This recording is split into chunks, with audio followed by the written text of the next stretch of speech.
Hello YouTube. This is a video response to Malcolm X's claim that Christians, Jews and Muslims all worship the same God.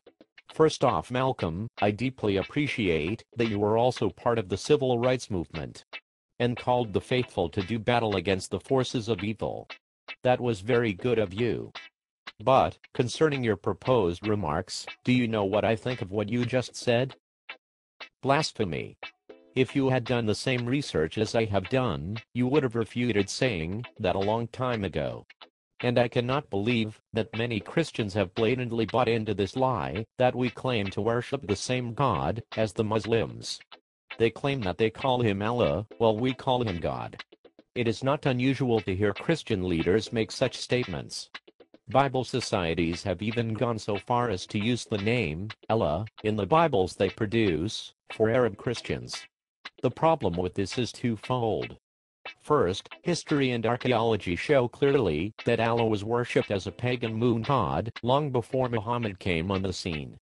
Robert Morey, author of The Islamic Invasion, explains, quote, Islam's origins have been traced back by scholars to the ancient fertility religion of the worship of the moon god, which was always the dominant religion of Arabia. Didn't you know in the account of Genesis, God actually called Abraham to move out of Ur? The city of Ur was actually a place that produced and worshipped many stone gods, the same as it was back then. So, apparently, the moon god just originated out of those groups of idols. The moon god was worshipped by praying toward Mecca several times a day, making an annual pilgrimage to the Kaaba, which was a temple of the moon god, running around the Kaaba 7 times, caressing an idol of a black stone set in the wall of the Kaaba, running between 2 hills, making animal sacrifices, gathering on Fridays for prayers, etc.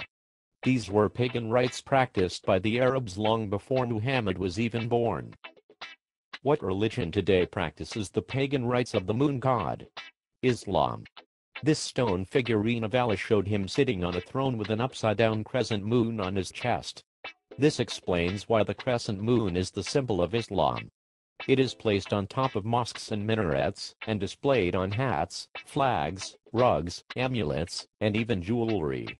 Every time you see the Muslim symbol of a crescent moon, you are seeing the ancient S symbol of the moon god, end of quote. Secondly, if you actually read the Quran's description of Allah, and read the Bible's description of God, it becomes obvious you are reading about 2 completely different figures here. Allah orders his followers to kill those who don't join Islam, while God instructs us to love our enemies. Allah had no son, while God sent his son to die for sinful men. Allah is unknowable, while God seeks a personal relationship with his creation, which is man. God calls us his children. In Islam we are Allah's slaves. The spirit behind Islam is an entirely different spirit. A spirit that denies the deity of Jesus Christ. Any Christian who accepts the notion that Allah is God creates an impossible situation. Since the Quran contains our only revelation about Allah, they will be forced to look there as their authority. The Quran specifically denies the deity of Christ. All Christian witness ends right there. For those of you watching, I don't mean to be offensive, ruin your fun, or burst your little bubble. But if it does, tough. I'm only trying to think outside of the box. I understand that you may be wanting, desperately, the claim to be popular, and well said, that Christians, Jews and Muslims all worship the same God. And with the claim that there is such a thing called Abrahamic religions. But the sad thing is that it's not true at all, since that is nothing but a liberal misconception, school misrepresentation, sweeping statement. If some teacher in the room says, Christians and Muslims worship the same God, well, is that true? That is a sweeping statement. You had better search it out for yourself, because we are all born to learn, and the revealed Word of God tells us, especially, that it's important to learn and understand things. But I get the feeling that there are folks who would not like to listen to this remark of truth and cling to their own opinions, and like to say that Christians worship the same God as Muslims, so if they ever feel like getting rid of, slandering, ridiculing, or persecuting them, they may use that excuse, or even say that Christians are terrorists. What a perversion of truth. I'm sorry, but you are only confusing, deceiving, brainwashing, and self-indoctrinating yourselves. Abba is not Allah. There's actually no such thing as Abrahamic religions. Judaism was actually founded first, you could say, with Abraham, earlier called Abram, when he literally had a revelation from his creator. God promised that Abram and his descendants were to be a great nation, as many as the number of stars in the sky, a peculiar people, to be a testimony to the world, and through their seed would a Messiah come to die for both the Jews' and Gentiles' sins, and to be reconciled together. Through Isaac, the real chosen seed of Abraham, came Jacob and Esau. Jacob had 12 sons, who became the 12 tribes of Israel. Esau apparently joined Uncle Ishmael, who was Isaac's half-brother. Abraham begot Ishmael through an Egyptian woman, Hagar. Abraham made a big mistake by taking her in, just because he wanted children very badly, and wasn't doing what God told him to do. Genesis 16, verses 11 to 12, says, And the angel of the Lord said unto her, Hagar, behold, thou art with child, and shalt bear a son, and shall call his name Ishmael, that is, God shall hear, because the Lord hath heard thy affliction. And he will be a wild man. His hand will be against every man, and every man's hand against him, and he shall dwell in the presence of all his brethren. This is exactly how a lot of Arabs act today. People will say, oh wait. Ken, which one was the real blessed one? Isaac or Ishmael? Well, through Isaac came Jacob. Through Jacob eventually came King David.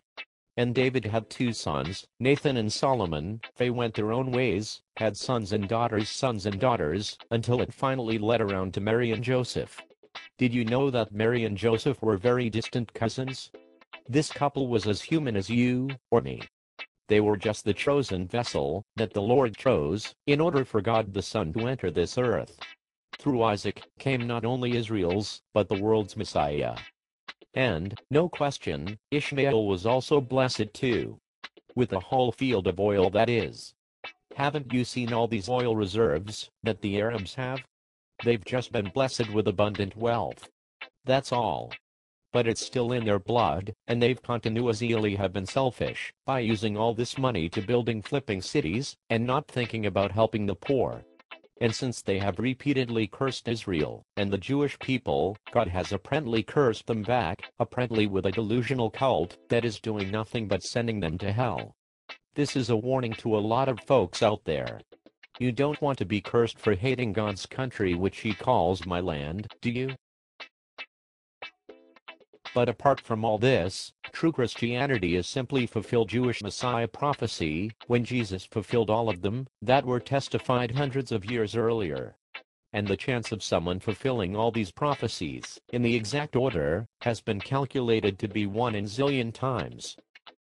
Islam is simply a 6th century pagan Arabian cult that adopted a tribal idol as the one true God, and was forced on the Arab people by a self-proclaimed prophet. The Quran was just written in a couple of years, and is only about 4/5 the size of the Bible's New Testament, while the Bible was written by at least 40 authors over approximately a 1,500-year period. The authors were historians, military generals, prophets, kings, politicians, a doctor, a rabbi, fisherman, and even a tax collector. It was written on 3 continents in 3 different languages, Hebrew, Greek, and Aramaic. Muhammad claimed to have seen an angel in a cave, but 2 Corinthians, chapter 11, verse 14, says, And no marvel, for Satan himself is transformed into an angel of light. And since Satan is the father of lies, it'd be no problem for him to say to Muhammad, Hey, I'm Gabriel. You'd better learn the facts before you go out in society and try to determine things. If a Muslim ever comes up to me and says, Hey, do you want to talk about God? I say, sure. Which one? Your God or my God? I'm saying all of this as a friend, one who loves and cares about you. For more information, JesusIsSavior.com. Thank you for your time.